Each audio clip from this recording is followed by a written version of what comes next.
안녕하십니까. 대방호시학원 생물 박노광입니다. 오늘은 2021년 4월 10일 시행 경북 의료기술직 생물 기출문제 분석을 하고 또 풀이를 하고자 합니다. 그런데 예년과 같이 보통 골고루 출제된 게 아니고 한 단원에 편중돼서 출제했다라고 볼 수 있죠. 한번 우선 기출문제 풀이하기 전에 어떻게 출제가 됐는지, 어느 단원에서 가장 많이 출제가 됐는지 확인해 보고 나갈게요. 제일 먼저 2021년 4월 10일, 잘못됐네요. 4월 10일 시행 경북 의료기술직 생물 기출문제 분석을 해보면 제일 먼저 1단원 분자와 세포. 보통 1단원,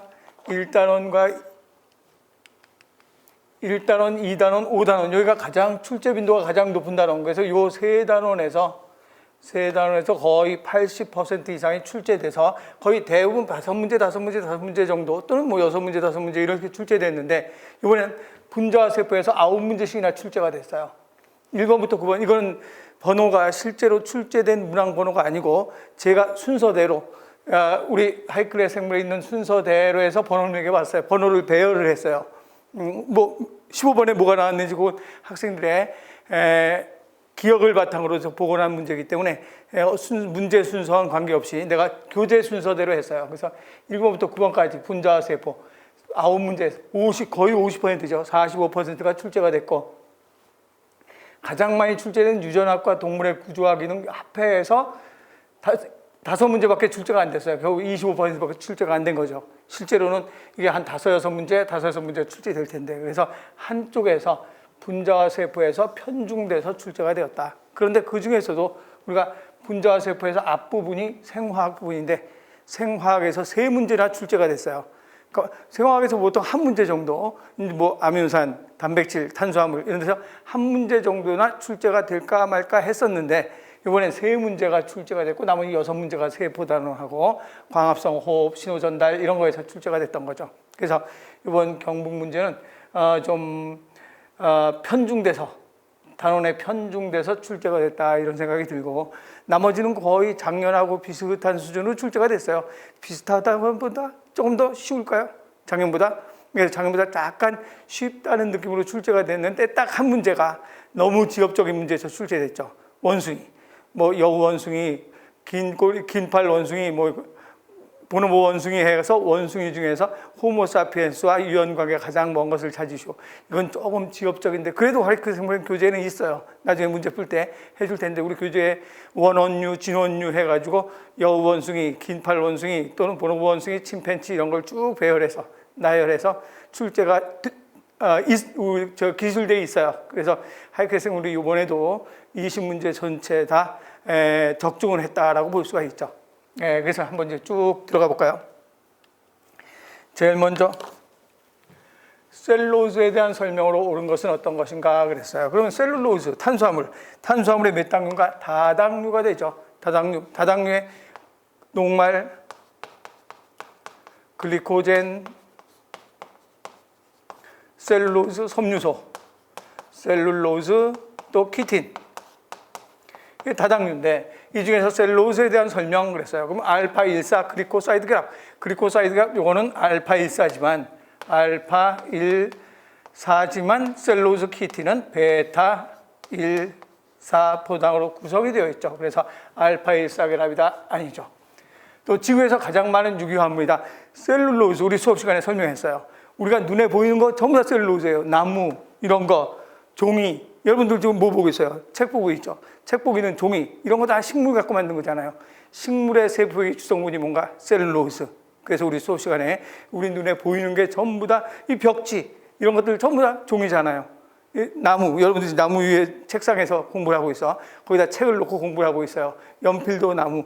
그래서 이런 것들이 전부 다 셀룰로즈. 그래서 셀룰로즈는 지구상에 가장 많은 유기화합물이다. 맞는 말이죠. 또 질소장염계가 포함되어 있다. 질소장염계가 포함되어 있는 건 키틴. 어릴 때는 셀룰로즈 분해 효소를 갖지만 성장하면서 줄어든다. 이건 말도 안 되죠. 셀룰로즈 분해 효소는 동물한테는 가지고 있지 않지.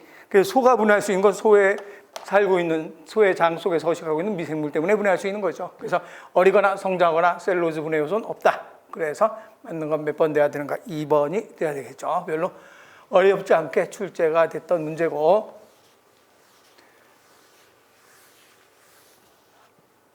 이번엔 펩타이드 결합을 이루는 작용기는 어떤 것인가? 그럼 펩타이드 결합은 펩타이드 결합 아미노기,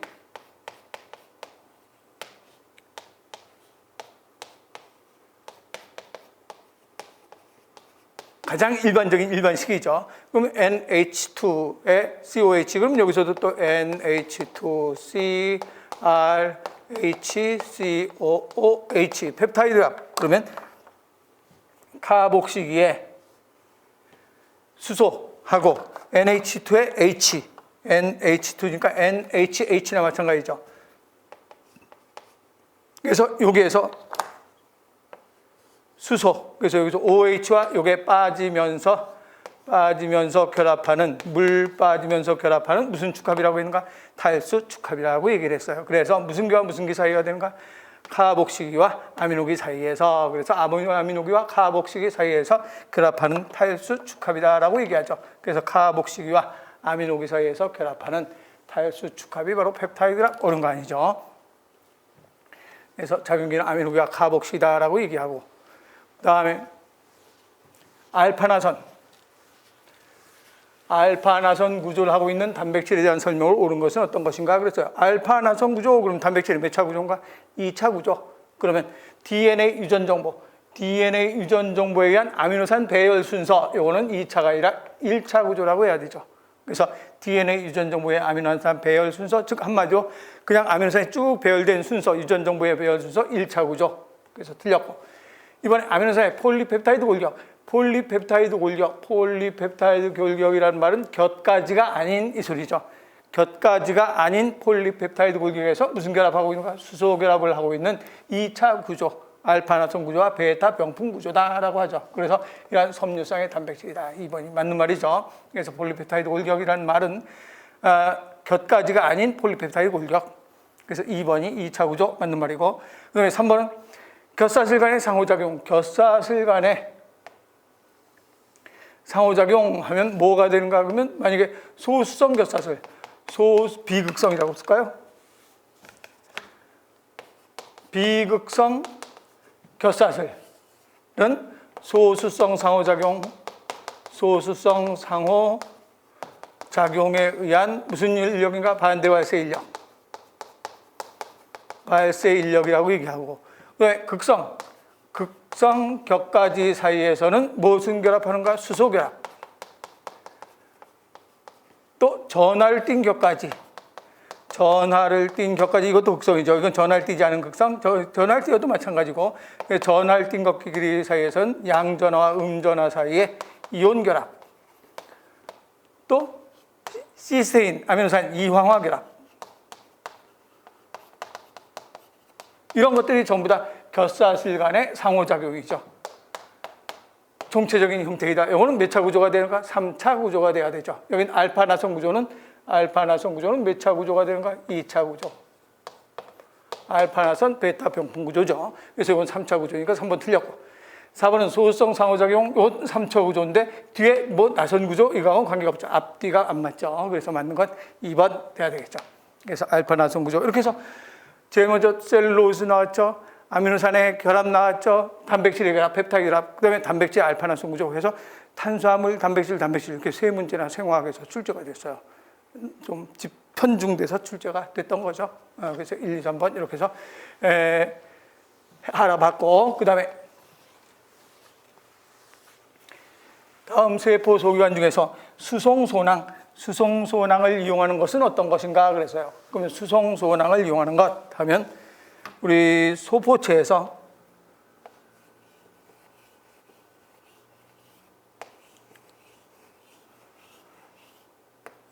리보솜이 붙어있는 소포체, 거친면 소포체 또는 조면 소포체에서 소낭이 떨어져 나오죠. 그래서 여기에서 소낭이 떨어져 나오는 것, 이 소낭을 무슨 소낭이라는가? 수송소낭. 예를 들어서 인슐린 같은 건 거친면 소포체에서 만들어지죠. 그래서 리보솜이 붙었다 떨어졌다 하는 순간을 전환기 소포체. 그럼 전환기 떨어진 상태에서 수송소낭이 나오죠. 전환기 소포체에서, 즉 거친 면 소포체, 즉 조면 소포체의 전환기 소포체에서 수송소낭이 떨어져 나오면 이 수송소낭이 어디로 가는가? 골지체. 골지체로 이동이 되죠. 그래서 만약에 리소좀 속에 있는 가수분해 효소 같으면 리소좀으로 가겠지. 근데 밖으로 분비될 인슐린 또는 다른 여러 가지 물질들 같으면 이게 무슨 소낭으로 가는가? 분비소낭. 낭으로 해서 밖으로 세포막 또는 원형질막으로 해서 외포작용으로 해서 인슐린이 분비가 되겠죠. 그래서 이런 식으로 해서 거치면 소포체에서 들어온 수송소낭이 골지체의 시스면에서 트랜스면으로 전해져서 분비소낭으로 해서 세포막으로 해서 나가는데, 그럼 이거와 수송소낭을 이용하는 것은 어떤 것인가? 그럼 수송소낭을 이용하는 것, 거치면 소포체에서 나오죠. 그래서 골지체에서 이용을 하고 분비소낭으로 해서 원형질막에서 이용한다. 여기에 해당되는 건 뭐밖에 없는가? 2번밖에 없죠. 이건 매끈면 소포체니까 안 되고 미토콘드리아막 여기에 포함이 안 되죠. 네, 그래서 여기서는 수송소낭을 이용하는 것, 그러면 골지체, 분비소낭, 원형질막인데 이 선택지 없으니까 원형질막 해야 되겠죠. 네, 수송소낭에 대한 얘기가 설명이 된 거고, 그다음에 5번은 가장 기본적인 문제죠. 리소좀에 대한 설명을 옳지 않은 것은 어떤 것인가? 리소좀 가장 대표적인 두 가지 작용, 무슨 작용하고? 식세포 작용하고.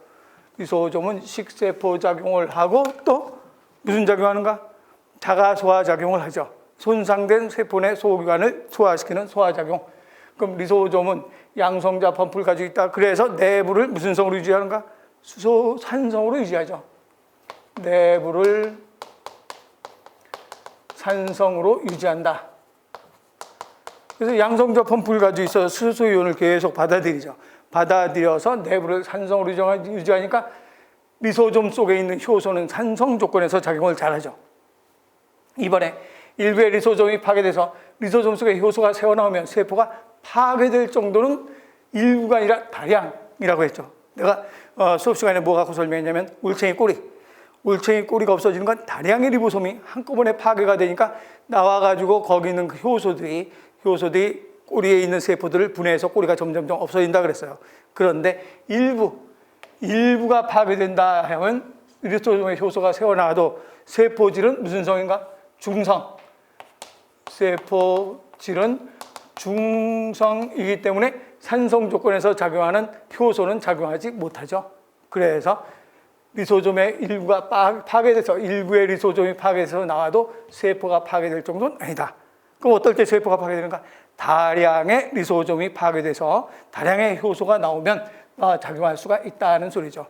식균 작용, 식세포 작용 한다 맞고, 손상된 미토콘드리아 세포 내 소기관의 자가소화 작용, 즉 손상된 세포 소기관을 분해하는 작용을 한다 맞죠. 그래서 잘못된 건 2번 돼야 되겠죠. 이건 리소좀의 가장 기본적인 문제가 되고, 그다음에 신경 전달에 관한 설명으로 옳은 것은 어떤 것인가? 그러면 여기서 이제 여러분들한테 약간의 양해를 구해야 되는데, 20문제가 완벽하게 복원이 선택지 1, 2, 3, 4번 완벽하게 복원되기는 좀 어려워요. 그래서 보통 선택지 3개, 4개가 왔을 때 1개 정도는 내가 가장 비슷하게 복원을 시킬 수 있는데, 지금 한 6번과 7번, 좀 이따 할 7번, 이 두 문제는 거의 복원이 안 됐어요. 문제만 거의 나한테 해서 들어왔고, 이 내용이 복원이 안 돼서 뭐 요런 말 살짝은 들어왔어요. 그런데 거의 들어오질 않아서 이건 내가 변형이라고 볼 수 있어요. 변형. 그래서 내가 문제를 그렇다고 빼버리면 어떻게 되는가? 그러면 신경전달 물질 나왔는데, 신호전달 방식 나왔는데, 그 정도만 여러분들한테 알려주기 위해서 빼버리긴 좀 아깝고 문제는 아니니까. 그래서 내가 이거 포함시켰으니까 그런 게 두 문제 있어요. 6번하고 7번 문제가. 그래서 그건 여러분들이 양해를 하고 듣고, 내가 시험 봤는데 저런 선택지 아닌데, 아닐 수 있어요. 제가 임의로 한번 복원시키는 데까지 복원을 해가면서 최대한 열심히 노력을 했어요. 그래서 만약에 여러분들이 봐갖고 이게 확실하게 나왔습니다 하면 제 Q&A나 메일로 보내주면 감사하죠. 그러면 이 다음에 기출천재 만들 때 여러분들의 그 의견을 반영을 해서 기출문제집을 만들 수 있으니까. 그래서 6번, 7번은 여러분들이 분명히 내가 시험 봤는데 이렇게 안 나오고 이렇게 나왔습니다. 그러면 제 메일로 보내주시면 좋겠습니다. 우선 신경전달 방식, 신경전달 방식에 대한 설명으로 옳은 것은 어떤 것인가 그랬어요. 그럼 이건 이제 신호전달 방식이라고 아마 나온 것 같아요. 신호전달 방식. 그래서 실제로는 신경전달 방식이 아니라 신호전달 방식. 그래서 원형질 연락사를 통해서 수용체 맥의 섭취작용, 원형질 연락사는 식물에 있는 거고 식물에 있는 원형질 연락사는 수용체 맥하고 관계없이 쭉 해서 그대로 전달되는 거죠. 그래서 이건 관계가 없고, 네, 국소 분비 신호전달 물질은 혈액에서 발견되지 않는다. 그럼 국소 분비 신호전달 물질, 요 국소 분비 신호전달 물질은 가장 가까운 곳으로 전달되는 거죠. 그래서 세포 외액이나 조직액을 통해서 전달이 되는 거지 혈관으로 들어가서 멀리까지는 안 가요. 혈관으로 들어가서 멀리까지 가면 내분비 신호전달, 호르몬이죠. 그래서 여기서 국소분비 신호전달 물질은 가장 가까운 곳을 가기 때문에 혈액에서 발견되지 않고 어디로 가는가? 세포 외액이나 또는 조직액 이런 데서 발견이 될 수 있다라고 할 수 있죠. 그래서 2번이 맞는 말이죠. 3번은 호르몬에 의한 신호전달은 외분비가 아니라 내분비 신호전달이다 해야 되겠죠. 시냅스 신호전달은 넓은 영역. 시냅스 신호전달 그러면 이건 신경이죠, 신경. 시냅스 신호전달 경로는 넓은 범위가 아니라 호르몬은 넓은 범위, 신경은 좁은 범위. 그래서 좁은 범위까지 확산될 수 있다라고 해야 되죠. 그래서 맞는 것 몇 번 돼야 되는가? 2번 돼야 되겠죠. 그 다음에 미토콘드리아. 이것도 마찬가지. 이거는 선택지 1, 2, 3, 4번 전부 다 내 의견이 그냥 거의 들어가서 만들었다고 보면 돼요. 여기서 제가 이 문제를 받은 건 딱 하나. 미토콘드리아에서 일하는 산화적 인산화 요거에만 했고 1, 2, 3, 4번은 하나도 복원이 안 됐어요. 그런데 미토콘드리아 내막에서 일하는 미토콘드리아에서 일하는 산화적 인산화라면 나올 수 있는 최대한의 문제를 한번 내가 만들어서 해놨으니까 이것도 마찬가지. 아까 한 6번과 7번은 여러분들이 실제로 본 기억이 나는 수험생이 있으면 저한테 메일로 보내주면 고맙죠. 미토콘드리아에서 일하는 산화적 인산화. 그럼 미토콘드리아 내막은 전자전달 사슬, 사이토크롬 BCAA3와 같은 전자전달 사슬을 이용한다. 맞죠? 막사이 공간의 pH가 기질의 pH보다 낮아야 그럼 미토콘드리아는 항상 어디에서 어디로, 어디에서도 필요 없죠. 기질로, 수소이온이 기질로 확산될 때 ATP 합성 효소가 작용을 하면서 ATP가 생성된다. ATP 합성 효소가 있는 통로를 통해서 확산될 때 ATP가 생성된다 그랬어요. 그러면 어디가 수소가 많아야 되는가? 막사이 공간이 수소가 많아야 되죠. 그럼 막사이 공간이 수소가 많다는 소리 막사이 공간의 pH가 낮다가 되죠. 막사이 공간의 pH가 기질의 pH보다 낮아야 ATP가 합성된다. 맞죠? 또 전자가 이동될 때 전자가 가진 에너지 준위, 전자가 사이토크롬 B, 사이토크롬 C, 사이토크롬 A, 사이토크롬 A3를 지나면서 전자가 에너지가 방출되고 또 지나면서 에너지가 방출되니까 에너지 보유량은 점점점 어떻게 되는가? 줄어들겠죠. 그래서 에너지 보유량, 다른 말로 에너지 준위는 점점 증가가 아니라 감소한다 해야 되겠죠. 그래서 잘못된 건 3번 돼야 되겠죠. 전자의 최종 수용체. 최종 수용체는 뭐가 되는가? 전자의 최종 수용체는 수소와 전자를 받아서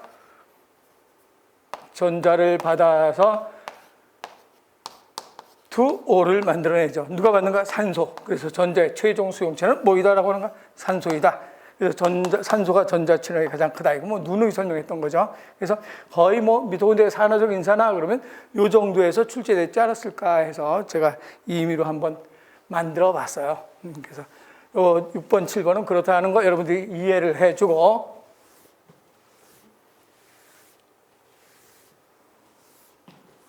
그다음에 8번.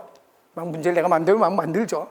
그런데 최대한 내가 지금 여기서 강의하는 목적은 또 앞으로 시험 볼 수험생들이나 이런 분들한테 출제가 이런 식으로 출제가 된다, 이런 문제도 출제가 된다는 걸 알려주려고 최대한 20문제를 채워서 복원시키려고 노력을 한 거예요. 그래도 11문제밖에 복원 못했어요. 하나 분기군을 보고는 하나 못했죠. 그래서 19문제가 이제 그런 대로 보고야 되는데 8번은 광합성 일할 때 산화되는 물질과 환원되는 물질 순서대로 나타내는 것은 어떤 것인가? 그럼 광합성.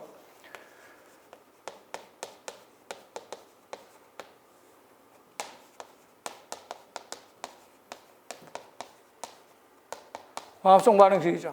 그러면 제일 먼저 물이 분해되면 수소와 산소로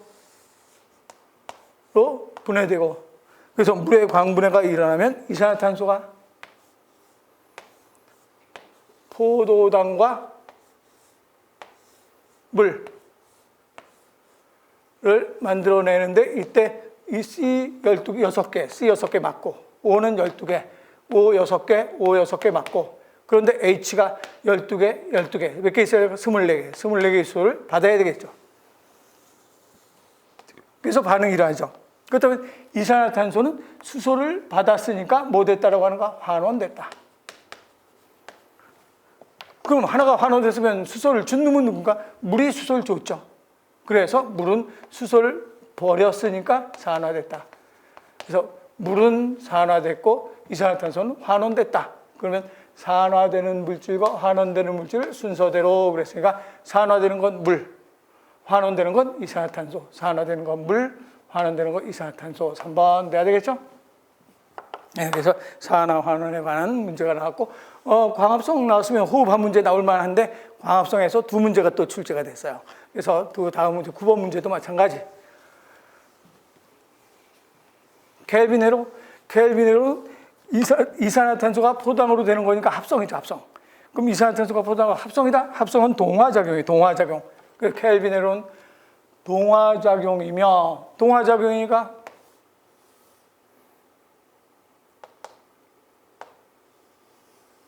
동화작용이죠. 자유에너지. 그러면 여기서 이 차이를 델타 G. 그럼 델타 G는 마지막 상태에서 처음 상태 뺀 거죠. 그럼 델타 G는 양액값이다. 그럼 양액값은 비자발적이다. 동화작용이 비자발적이죠. 그래서 켈빈으로는 동화작용을 하는 비자발적 반응이다 라고 하죠. 그래서 우리가 켈빈으로 그러면 포도당을 합성하는 과정이니까 동화작용이다 라고 해요. 그런데 포도당을 계속해서 만들 수 있어요. 비자발적인데 어떻게 해서 포도당을 계속 만들 수 있는가? 그러면 켈빈 회로가 일어나기 위해서는 뭐하고 뭐가 공급되는가? 루비스코 농도는 RUBP가 뭐 숫자 빼고 생략하고 할게요. CO2와 만나서 3PG가 된다. 그럼 여기서 이 작용하는 게 효소가 루비스코죠. 이 루비스코가 있기만 하면 돼요. 있으면 이산화탄소가 충분하면 계속 결합시켜주죠. 그래서 그 구태여 농도가 높다 낮다는 상관이 없어요. 루비스코 효소가 있으면 돼요. 그런데 여기서 반응이 또 계속 일어나야 돼요. 일어나면 3PG가 G3P로 되기 위해서는 뭐가 있어야 되는가? 명반에서 나온 ATP와 또 NADPH P가 공급이 되어야 반응이 일어나죠. 그래서 NADP와 NADPH가 계속 공급이 되면 무슨 반응에서 나오죠? 명반응에서 계속 나오니까 공급되면 계속 반응이 일어날 수 있다라고 하죠. 그럼 공급됐다. 그래서 그 다음에 G3P가 포도당 만들고 다시 뭘로 되는가? RUBP로 되어야 또 다시 돌아가죠. 그래서 RUBP가 계속 재생되기 때문이다. 그래서 여기서는 켈빈으로는 흡열 반응 동화작용이니까 양의 델타 G를 가지고 있으면서 비자발적인데도 계속 돌 수 있는 이유는 바로 이게 계속 공급되고 명반응에서 또 뭐가 재생되는가? RUBP가 계속 재생되니까 돌아갈 수 있다라고 하죠. 그래서 니은 디귿번 3번이 돼야 되겠죠. 네, 여기까지 해서 요 9번 9문제가 바로 분자와 세포단원에서 출제됐던 거예요. 그래서 분자와 세포단원에서 여기까지 출제됐고 그 다음에 이제 유전이죠. 근데 유전도 생각보다는 쉽게 출제가 됐죠. 2N = 20인 세포에서 지원기의 DNA 상대량이 100이라고 할 때 감수분열로 DNA 양 하면 항상 이거 그려놓고 시작하죠. DNA 양 상대량 2면 4. 감수 1분열, 감수 2분열. 항상 이거 그려놓고 시작하라 그랬어요. 그래서 여기가 이렇게 따져서 여기를 G1기, 여긴 S기, 여긴 G2기. 이건 감수 1분열, 이건 감수 2분열.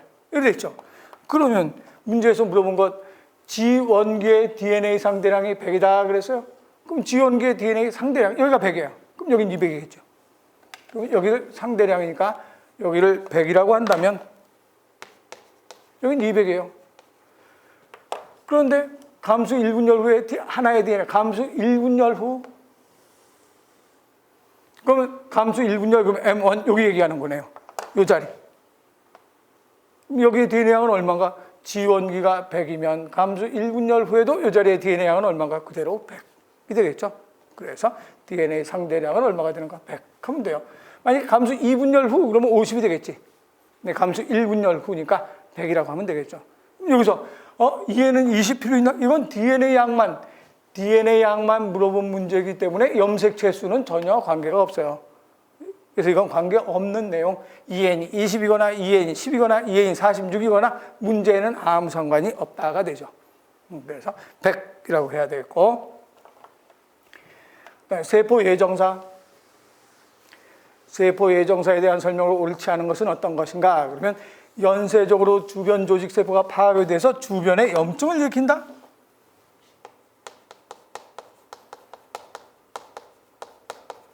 왜? 염증을 일으킨다. 이건 세포 예정사가 아니라 이건 세포 괴사죠. 괴사. 세포 예정사와 세포 괴사. 우리 하이크 생물 602쪽에 제일 밑에 세포 예정사와 세포 괴사를 비교해서 표시해 준 표가 있어요. 그 표 보면 금방 이거는 세포 괴사다. 그래서 딱 보니까 거기서 1번이 답이네요. 옳지 않은 것이라고 했으니까. 이번에 DNA 손상을 입은 세포는 세포 예정사가 DNA에 손상을 입은 세포나 바이러스에 감염된 세포는 세포 예정사가 진행된다. 맞고. 또 수포화가 일어나서 세포가 축소되고 세포가 수축되고 작은 소원학으로 나눠지면서 주변에 있는 대식 세포와 주변 세포에 흡수되죠. 그래서 흔적도 없이 사라지죠. 그래서 이것도 맞고. 주된 단백질 가수분해는 가스페이스다. 이것도 여러 번 설명했던 거죠. 그래서 세포 예정사가 아닌 것 1번.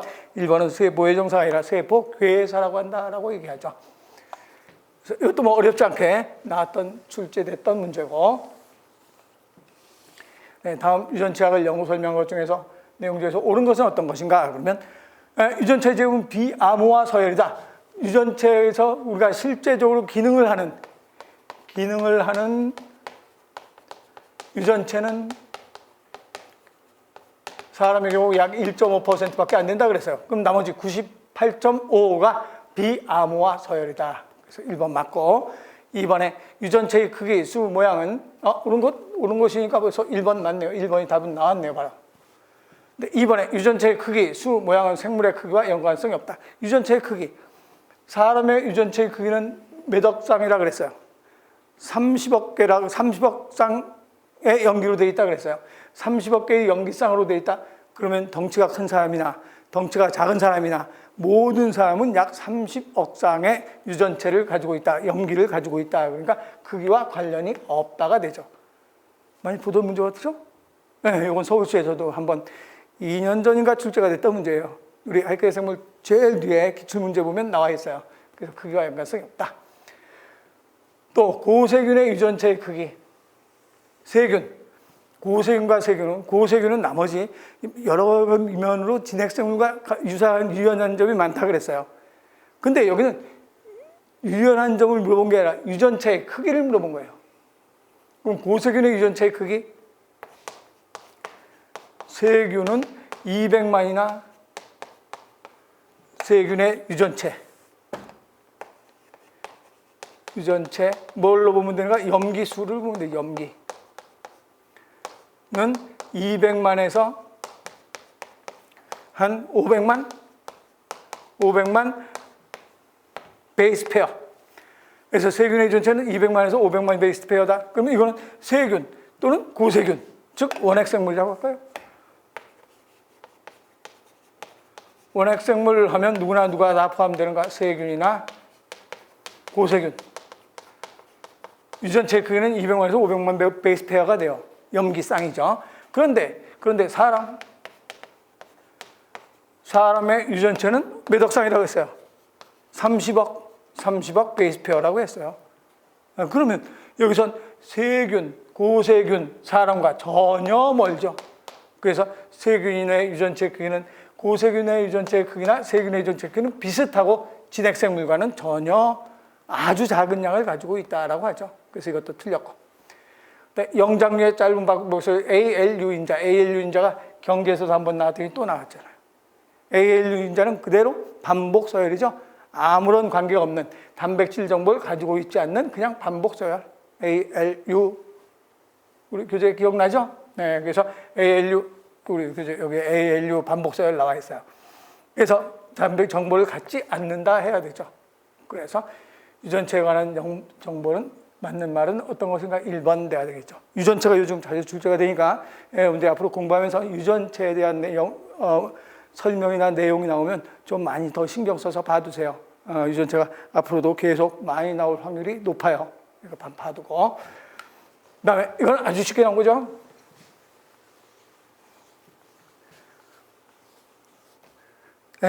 동물, 진핵생물, 역이죠. 역. 동물계죠. 그 다음에 동물에는 해면동물, 자포동물 해서 척추동물, 문이죠. 척추동물에는 어류, 양서류, 파충류, 조류, 포유류가 있죠.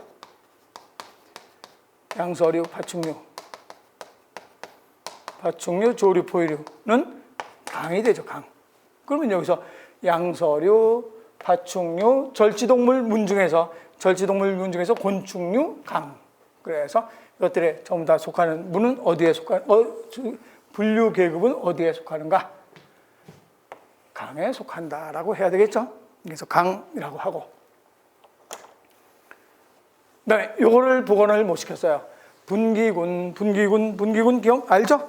분기군 이렇게 해서 분기군을 쭉 만들어서 이런 식으로 분기군을 만드는 요 분기군인데 이게 그림이 복원이 안 돼가지고 여러분들이 알 거예요. 여기 우리 교재에 여기 있는 분기군 나와 있으니까 첩계통군, 단계통군, 기저분기군 이런 거 쭉 나와 있는데 이 그림이 도저히 복원이 안 돼가지고 이건 복원을 못 시킨 문제, 유일하게 14번 문제 복원이 안 된 문제고.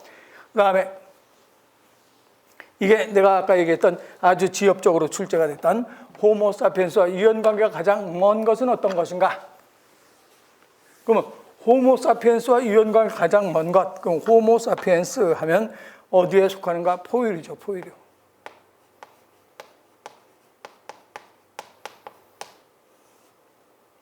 단공류,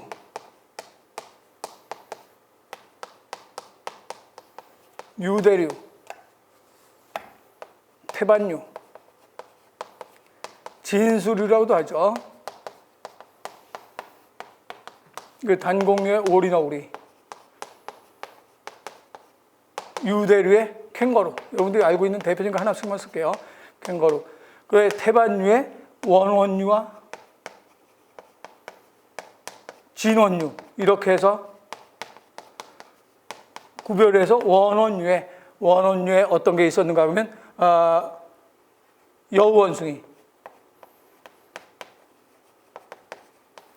갈라고 원숭이,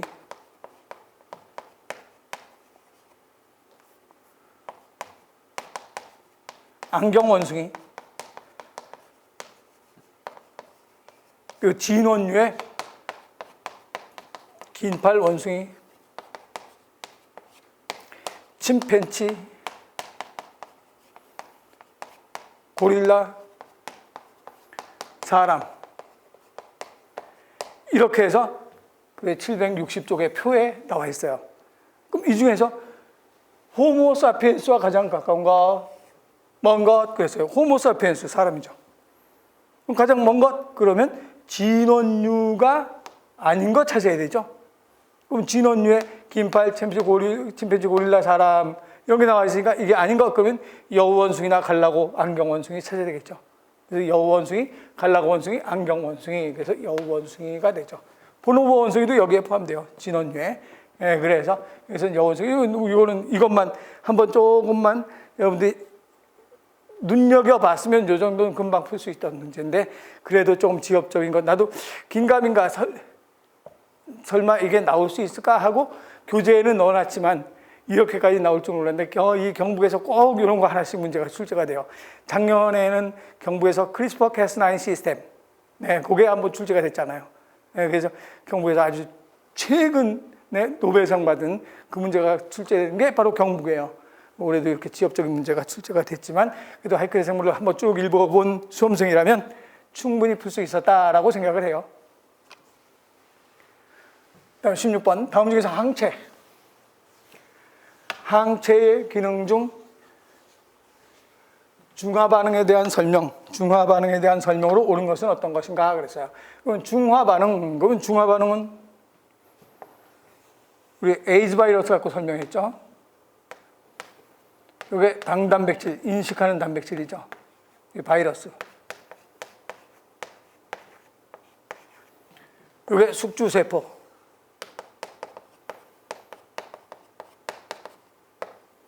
수용체. 그럼 요 수용체를 요 단백질 인식을 해서 가서 부착이 되잖아요. 네, 그래서 숙주세포의 수용체를 인식해서 부착이 되는데 중화 반응은 어떻게 되는가? 여기에 항체가 결합해서 숙주세포를 항체가 여기 딱 결합했으니까 숙주세포를 인식을 못하지. 숙주세포를 인식하지 못하게 만든 거, 이것을 우리는 무슨 반응이라는가?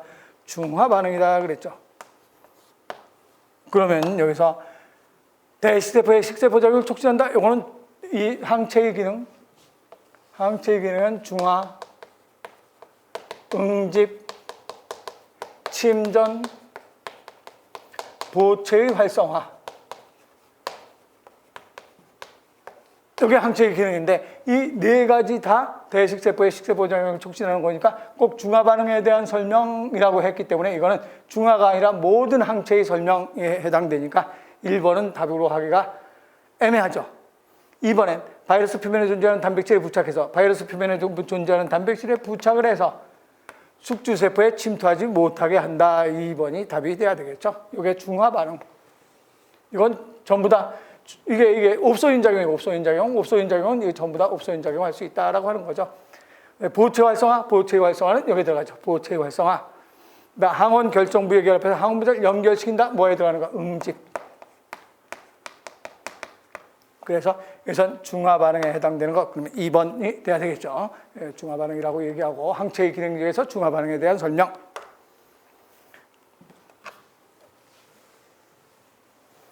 17번은 다음 중에서 모세혈관에서 물질 교환하는 데 필요한 요소를 있는 대로 고른 것을 찾아라 그랬어요. 그럼 모세혈관.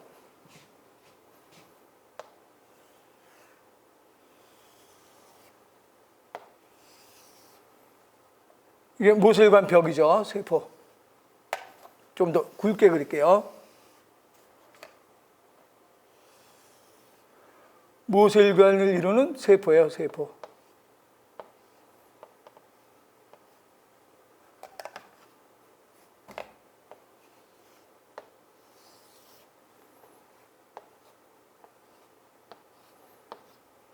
이게 바로 모세혈관. 그럼 물질 교환할 때, 그럼 여기는 조직액이겠죠. 조직세포. 그럼 물질 교환할 때 제일 먼저 어떤 방법으로 물질 교환할 수 있는가? 산소. 산소 같으면 조직세포로 산소를 공급해 주죠. 뭐에 의해서? 그렇지. 분압 차이에 의한 확산 현상으로 산소 조직세포로 가죠. 그럼 조직세포에서 이산화탄소는 분압 차이에 의한 확산 현상으로 혈관 속으로 들어오죠. 여긴 혈액이에요. 혈액. 이렇게 해서 분압 차이에 의한 확산 현상으로 이동될 수 있다. 또 두 번째는 어떻게도 이동되는가 하면 혈관이 확장되죠. 혈관이 확장되면 이런 데에 살짝 틈이 생겨요. 틈. 혈관이 확장되면 모세혈관과 모세혈관 세포 사이에 틈이 생기죠. 그럼 혈관이 확장되면 이 틈을 통해서 혈액에서 조직으로 가거나 조직에서 혈액으로 양분이나 이런 것들이 이동될 수 있어요. 그래서 내피세포 사이의 공간, 내피세포라는 말은 혈관을 이루는 세포죠. 혈관을 이루는 세포인 내피세포 사이의 공간을 통해서 혈관이 확장되면 공간을 통해서 부피 이동할 수가 있다가 되죠. 그래서 우리가 이건 히스타민을 방출하면 가장 여러분들이 알고 계신 거예요. 히스타민 방출하면 혈관이 확장되지. 혈관이 확장되면 백혈구도 이동되잖아요. 이런 방법으로. 그래서 내포 사이의 공간으로 부피 이동도 할 수 있다. 또 세 번째는 어떤 작용할 수 있는가 그러면 어떤 물질을 받아들인다. 그럼 이 물질을 받아들일 때 어떤 방법을 받아들일 수 있는가? 이 세포에서 세포 내 섭취작용으로 이렇게 받아들일 수 있어요. 이렇게 해서 세포 내 섭취작용으로 이 물질을 안으로 받아들이죠. 이거 무슨 작용인가? 내포작용이죠. 그럼 내포작용으로 받아들이면 그 다음에 받아들인 것을 받아들인 게 다시 쭉 가서 여기서 외포작용으로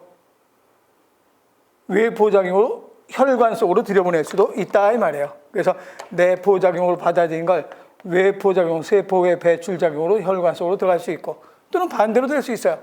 여기서 내포작용으로 받아들인 걸 밖으로 내보낼 수도 있어요. 그래서 내포작용과 외포작용으로 물질 교환할 수도 있다. 그래서 물질 교환하는 방식에 내피세포로 부피 이동할 수 있고 또 내포 외포작용으로 이동될 수 있고 또 내피세포막을 통해서 확산으로도 이동될 수 있다. 그래서 전부 다 맞는 말이죠. 그래서 기억니언 전부 다 맞는 말인데 이게 내가 2017년도 9월에 릴레이 특강에 65번 문제로 집어넣었던 문제예요. 집어넣었던 문제인데 이번에 내가 한 2년, 3년 정도 되면 좋은 문제는 가지고 있다. 2, 3년 후에 다시 문제에 출제하고 했는데 이번에 모의고사 문제 출제를 모의고사 문제 벌써 만들 때 출제를 했어요. 박태양 교수한테 이거 꼭 출제하라고 내가 부탁을 해가지고 모의고사 문제로 모의고사별 문제풀이에 집어넣으라고 해서 넣었을 거예요 아마. 그래서 그때 이제 아마 문제풀이 해줄 텐데 이렇게 해서 문제가 이때 출제를 내가 한번 출제했던 문제가 되죠. 그 다음에 100년 된 참나무에서 코르크 형성층이 발달되는 곳은 어떤 것인가 그랬어요. 제일 먼저 여기는 관다발 형성층. 이거는 관다발 형성층. 그래서 계속 분열하면 여기는 몇 기 체관이 되는가? 2기 체관. 여기는 뭔가? 여기는 1기 체관이죠.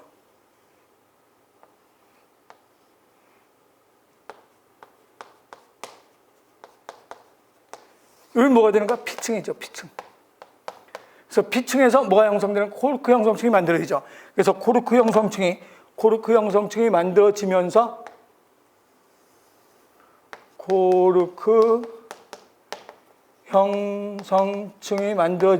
코르크가 되죠. 그래서 코르크 형성층과 코르크를 뭐라고 하는가? 이 코르크 형성층과 코르크 여기를 주피라고 하죠, 주피. 이제 안쪽에는 뭐 2기 물관이 이 안에 있겠죠. 또 2기 물관이 있겠고 여기에 1기 물관이 또 이렇게 있겠죠. 우리 교재에 있는 거 그림 기억나죠? 그러면 여기서 계속 나무가 이제 뚱뚱뚱뚱하게 계속 자라고 있어요.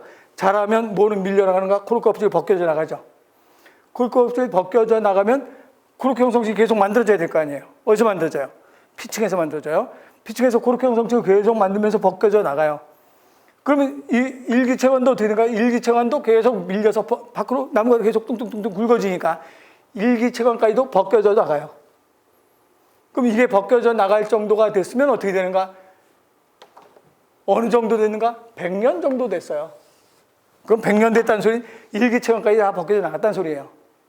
그럼 피층 없어. 코르크 형성층이 피층에서 형성돼서 피층에 있는 유세포로부터 형성돼서 나오는데 일기체관까지 밀려나가서 피층이 거의 없어져서. 그럼 피층이 거의 없어지면 코르크 형성층을 누가 만드는가? 바로 이기체관에서 만들죠.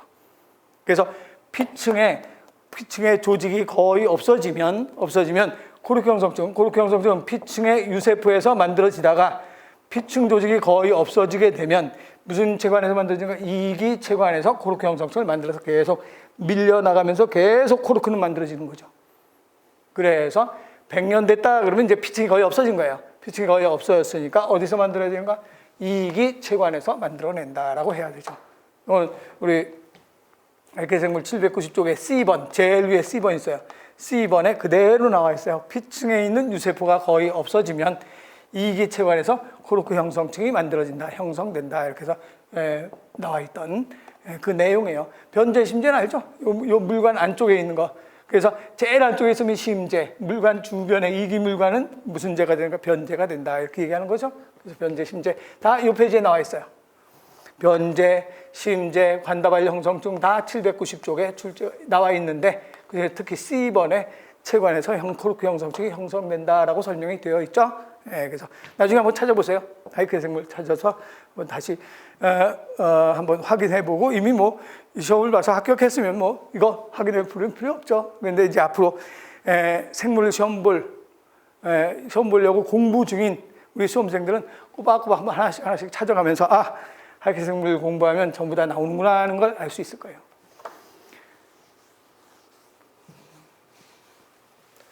꿀벌 중에서 1번은 스스로 절대 번식하지 않고 1번은 번식 안 하죠. 번식하지 않고 누구만 번식하는가? 여왕벌의 번식만을 위해서 일을 하며 벌집을 짓기 위해서 침으로 쏘지만 침 한 번 쏘고 나면 자기는 죽어요. 자기는 죽는데 왜 이런 일을 하는가? 이기주의예요? 아니죠. 이기주의는 자기만 이익 있게 하는 거죠. 이건 뭔가 벌집을 짓기 위해서 침으로 쏘지만 침으로 쏘면 나는 죽을 거야. 나는 죽을 거지만 이 여왕벌은 보호할 수가 있다가 되는 거죠. 여왕벌 번식. 그래서 여왕벌을 번식하기 위한 무슨 주의가 되는가? 이타주의가 되는 거죠. 이런 질문을 많이 들어오는데 이거하고 이거 중에서 어떤 거에 더 해당이 되느냐 이렇게 물어보는데 혈연 선택은 예를 들어서 동생이 물에 빠졌을 때 형이 이 동생을 구함으로 해서 자손을 얼마나 많이 번식시킬 수 있느냐를 따지는 거죠. 그랬을 때 그 혈연계수와 해밀턴의 법칙에 설명이 돼야지 되는 거지. 혈연 선택은 이거는 혈연 선택 이 결과적으로는 혈연 선택에 들어가겠지만 이거는 이타주의에 해당되는 거죠. 이타주의를 해 가면서 이제 나중에 선택을 할 때는 혈연 선택을 하겠죠. 근데 이건 선택의 여지가 없어요. 그냥 침으로 쏘고 자기는 죽은 거예요. 난 죽을 거야, 죽을 거. 그런데 혈연 선택은 내가 저 동생을 구해서 살 확률, 죽을 확률이 얼마인가 해서 그거 확률의 이익이 더 많을 때 선택을 하죠. 내가 살 확률이 더 많다 그러면 물에 들어가서 동생을 구해요. 근데 난 수영 하나도 못해. 살 확률이 없어. 그럼 물에 안 들어가서 동생 못 구해요. 그건 혈연 선택이라고 해. 근데 얘는 선택의 여지가 없어요. 그냥 바로 침입자를 침으로 쏴요. 난 죽을 거야. 쐈을 때 죽을 수도 있고 안 죽을 수도 있다? 아니에요. 쏘면 벌은 침을 한번 쏘면 자기는 부탁시는 죽어요. 이타주의가 되죠. 그 다음에 로식 생장곡선에서 환경 수용력이 100인 어떤 개체군에서 개체군의 크기가 300이고 내재적 증가율이 0.1 때 성장 속도는 어떤 것인가 그랬어요. 로식 생장곡선 지수곡선은 G는 RN이죠. 그렇지만 로지틱 생장곡선은 K분의 K-N이 들어가야 되죠. 여기에 대입을 해보면 R은 내재적 증가율. 내재적 증가율은 0.1이다. 여기 R이죠, R. 그래서 R은 0.1 곱하기 N은 개체군의 크기죠. 개체군의 크기, 요게 N. 그래서 N은 300 곱하기 K. K는 환경 수용력이죠. K, 1000분의 요게 K. 1000분의 1000 마이너스 N 300. 여기서 하면 되겠죠. 그러면 0.1 곱하기 300이니까 30이겠죠. 곱하기 1000분의 700이겠죠. 1000분의 700이면 10분의 7. 1000분의 700이니까 동그라미 둘 지우니까 10분의 7. 이게 되죠. 30 곱하기 10분의 7이니까 약분하고 3, 7이 21이 돼야 되겠죠. 21. 그래서 개체군의 성장 속도 G죠, G. 그래서 G는 21이다. 이렇게 돼야 되겠죠. 네, 이렇게 해서 이제 우리가 지금까지 4월 경북 4월 10일 날 경북 의료기술직 기출문제를 한번 쭉 분석을 해봤는데 어때요? 어렵지 않죠? 어렵지 않고 보통 경북이 한 2문제 정도가 조금 어렵게 출제가 2문제, 3문제 이 정도가 어렵게 출제 매년 그렇게 해왔어요. 해왔는데 작년에는 한두 문제 정도 좀 어려운 것 같더니 올해는 이제 그 원숭이 그 정도 지역적인 문제 정도고 나머지는 전부 다 무난하게 풀 수 있었을 거예요. 그렇다고 지금 이와 같이 경북이 또 내년에도 쉽게 나오느냐? 그렇지 않아요. 또한 서너 문제 또 지독하게 어려운 문제 낼 수 있어요. 경북이 그래요. 그래서 가늠할 수가 없을 정도니까 거의 서너 문제 아주 어려운 거는 7-9문제 이상도 어려운 문제가 출제가 될 수도 있고 막 그래요. 그래서 여러분들 앞으로 경북을 또 앞으로 공부할 수험생들은 서울시 이상, 서울시만큼 더 심화 내용으로 공부를 해야 되겠다 이런 생각이 들어요. 지금 이 정도 갖고 나온 거 가지고 경북 뭐 간단하게만 공부하면 되겠네 그렇게 안일하게 생각하지 말고 조금 더 심화적인 내용을 계속 열심히 공부해서 여러분들의 건승을 바라겠습니다. 예, 수고하셨습니다.